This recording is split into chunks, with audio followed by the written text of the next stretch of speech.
Hey guys, Merry Christmas everybody.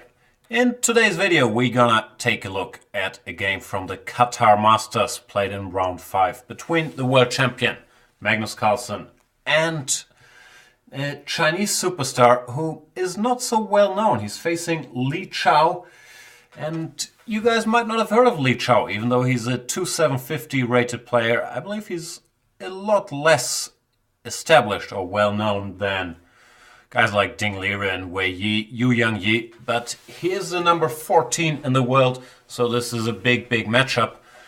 And Magnus Carlsen with the white pieces started slowly into the tournament, drew in his first round game, but has been on fire since won, I can't count, 3 in a row to reach 3.5 out of 4, which took him to the top of the standings, I believe tied with his opponent Anish Giri, the world number 2, and some other guys.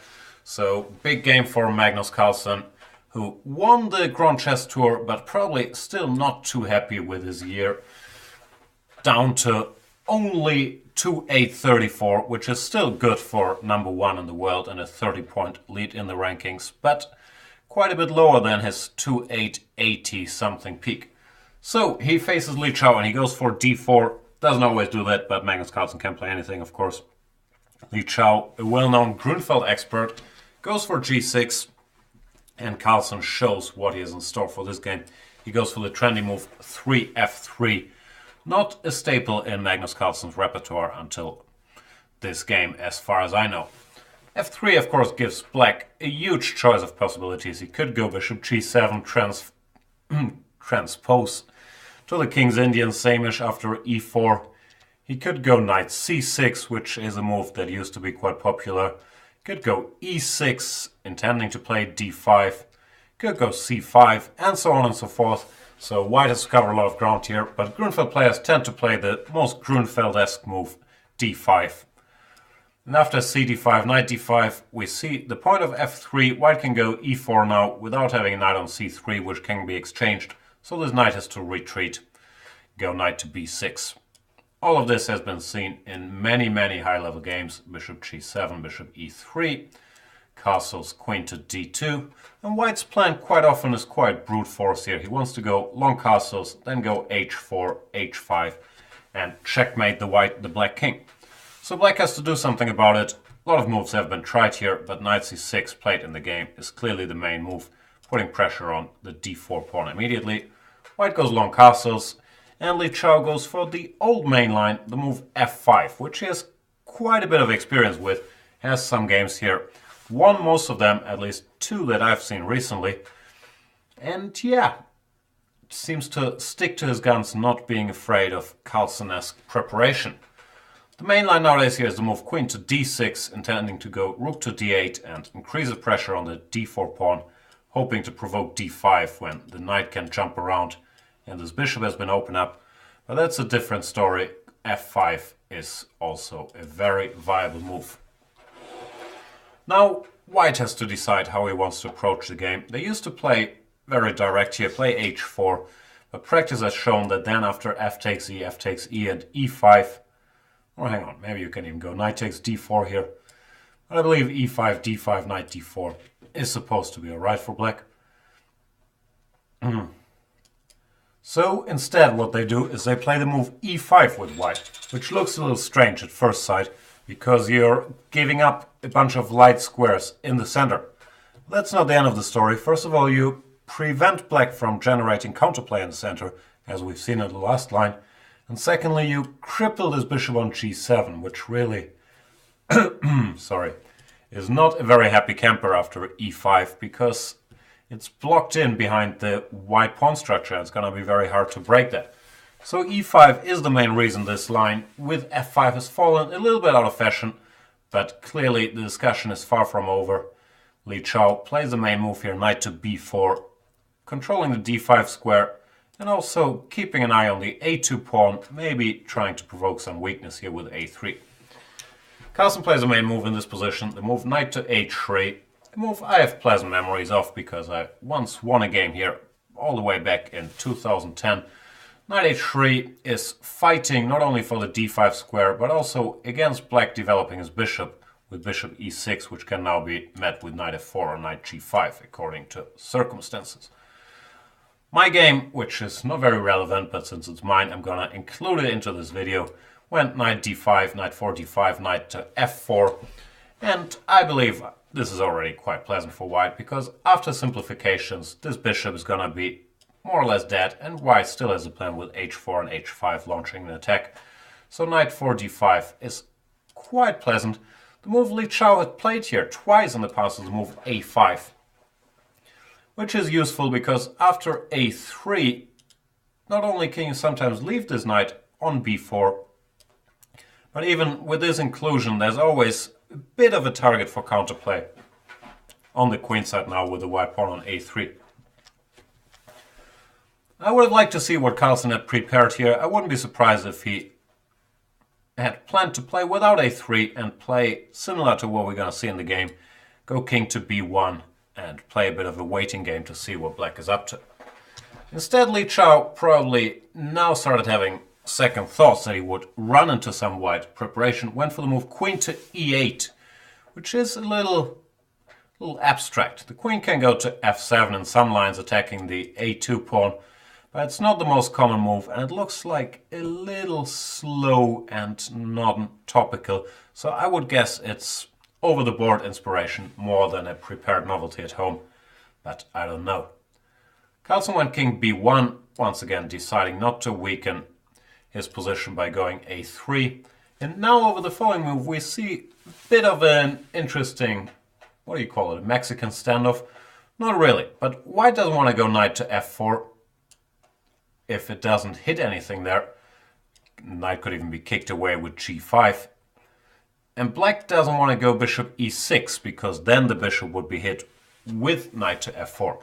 So both sides kind of wait a little until they play their most obvious move. Li Chao goes a5 now, his standard move in these positions. Carlsen once again doesn't bite, doesn't go for a3, but just plays a quite developing move, bishop e2. Li Chao plays c6, reinforcing the d5 square. Carlsen goes rook to c1. Once again, the same spirit, trying to make useful moves without committing to knight f4 or a3. Waiting for bishop e6 so he can go knight f4 with tempo. Li Chao plays another non-bishop e6 move, king h8, which is very double-edged to my mind, because should this pawn ever get here, the king could be a target on h8, so I'm not sure if he overdid it a little bit here. But once again, the ball is in white's court, and Magnus Carlsen had to come up with a move, and he couldn't say anything better than keeping the symmetry of the kings and go king a1, a half-useful move, just waiting for black to finally play bishop to e6. And now his wish was granted. Li Chao couldn't see any other good follow-up. You could play a move like knight d5, but in general the problem with knight d5 is that after knight to f4, or let's say takes a knight to f4, it's the same scenario as mentioned earlier. These exchanges favor white, and the bishop on g7 is a problem piece. So black has to generate some sort of initiative. And he goes bishop e6, keeping an eye on a2, when now, of course, white does bite and goes knight to f4, attacking the bishop and freeing the way for his h-pawn to generate an attack. Queen f7. We see one idea of queen e8 earlier. The queen can occupy this diagonal, defend the bishop, also attack the a2 pawn. But Magnus Carlsen does not waste any time on a3. He really didn't want to play a3, weakening his king's position, but instead goes for the attack here with the move h4. This is a very strong move, and it might be obvious, but still you do need to calculate or trust your instincts quite a bit to leave this a2 pawn on crease. Li Chao takes it. What else are you going to do? After queen f7, you can't stop the white attack anyway, so might as well go for some counterplay. Plays bishop takes a2. Carlsen continues his onslaught with h5, which really came very quickly, but white doesn't need a lot of time in these lines. Knight f4, h4, h5, and black is under a serious attack. The most obvious move seems to be g5, but that runs into knight to g6 check, winning an exchange. Might still have been the smallest evil hg. Hg of course doesn't work because it's check and the queen drops. But king g8, knight takes f8, and let's say bishop takes f8 has to be better for white, but the position is not totally clear because black always has some counterplay by pushing his a-pawn further down the board, a4 and a3. So maybe this was Li Chao's best bet. An alternative that Carlsen said he expected is the move g takes h5. Once again, defending against the threat h takes g6 or knight takes g6. Both very, very strong threats. But after gh5, at least if we can trust the computer, and I tend to, it seems like white arrives first with his attack. Rook takes h5, a4. Black continues trying to build threats on the queen side. Rook h1, a3. Rook takes h7, king g8. And Carlsen said he thought this was quite unclear, or he wasn't sure what was going on here. But the computer, cold-blooded as it is, ignores all the black threats, just goes e6 here. Fantastic little move. And shows that white is on top. For example, bishop takes e6, rook takes g7. And white is winning. The line, however, is very, very hard to anticipate. Queen g7, knight e6 doesn't work. So king g7 and the final dagger d5. Textbook play, freeing the d4 square for this bishop. And it turns out that the white attack is a lot stronger than the black attack. Threat of bishop d4 followed by rook h8 checkmate can hardly be parried without losing the house. So it looks like after h5 it was already tough to come up with a good solution. Li Chao decided to go king to g8, vacate the h-file. That's what I was talking about earlier. King h8 had some drawbacks, this waiting move, when both sides were trying to find useful moves. King g8, h takes g, h takes g. Of course, Carlsen wants to open the h-file up, and he follows it up with g4, which has some ideas. It might intend to go g takes f5 in some lines, especially as long as the queen is tied to the defense of the a2 bishop, but it also sneakily clears the way for the white queen to get to h2 faster, now that the g-pawn is out of the way. And black's life is pretty tough here. The most obvious move is once again a4. When white has a choice, g takes f5 looks pretty tempting, intending queen takes f5, knight takes a2, grabbing the piece, while g f5 just doesn't look like you can survive this rook cg1. The attack rolls. And there's also the move bishop to d1, which we're going to see in the game, intending queen h2, also quite powerful. So a4 didn't arrive in time. Li Chao instead plays bishop b3. I believe the idea of bishop b3 is that now after g f5 he can go queen f5. And this bishop is no longer hanging on the a2 square. But bishop b3 does look a tad slow, and Carlsen exploits this with a very powerful move that Li Chao later said he missed. The move bishop to d1. This move is clearing the way for the queen to h2, and it also stops black counterplay because knight c4 now runs into bishop takes b3, and material is dropping along this diagonal. Well, queen h2 here is just as good. It just stops knight to c4, and black is in a world of hurt here. He can't do anything but hope for the best, continue his play with a4, queen to h2, threatening mate in 1, and we see that white arrives a little earlier. Against a lesser player, this would probably have been the end of the game, but Li Chao comes up with some amazing resources to hang in there, and that goes to show why he's such a strong player, rated 2,750, even in such a position. He doesn't fall apart, but finds a great resource, which we're going to see in a minute. Queen h7, rook fd8, clearing the f8 square for the king. Queen h7, king to f8.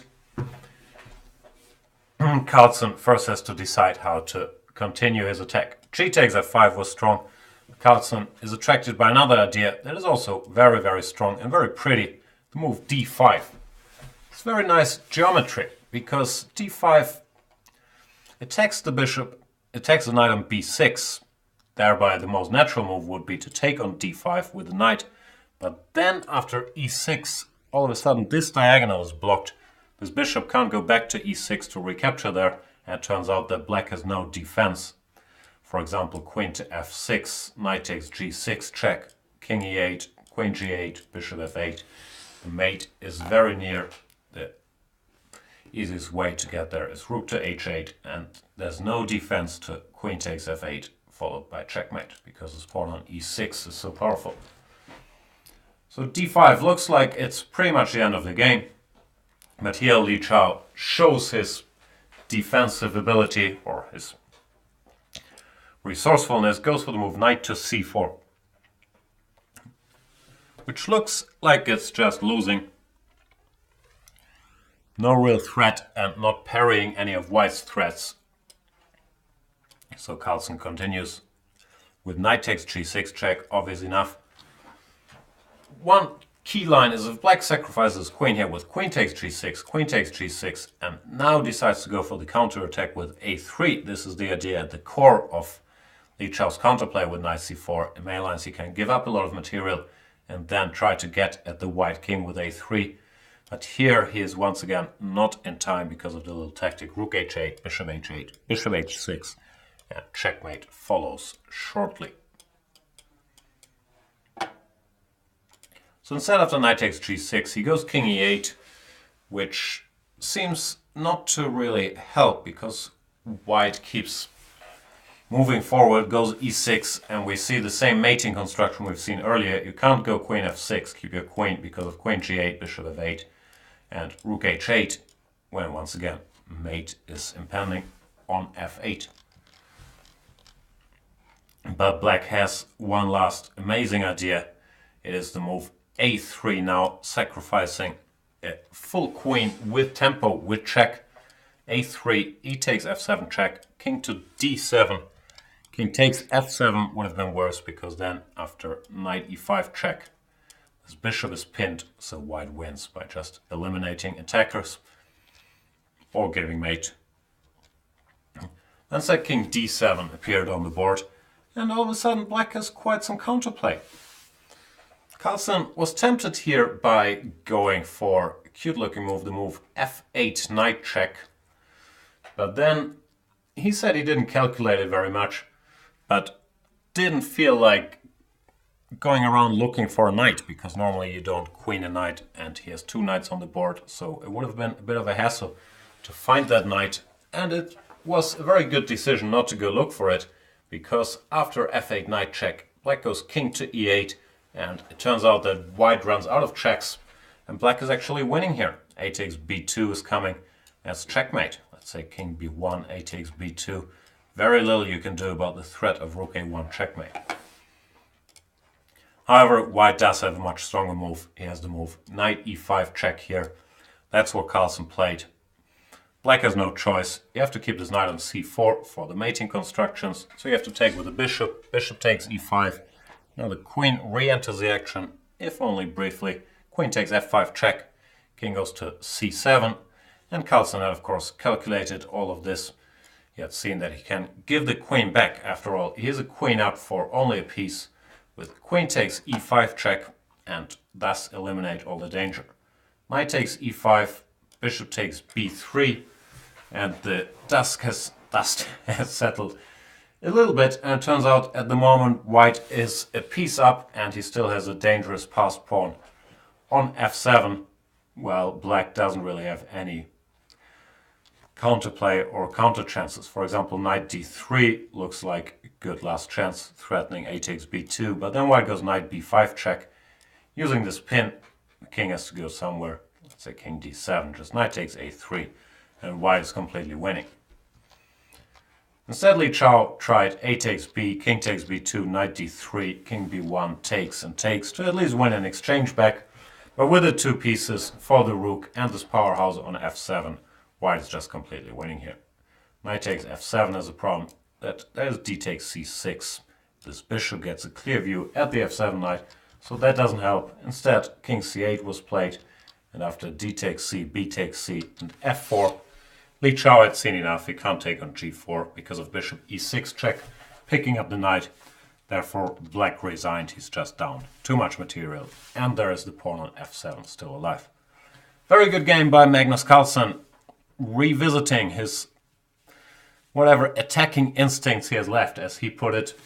And very interesting opening cat and mouse game with this queen e8 and both sides waiting for knight f4, bishop e6.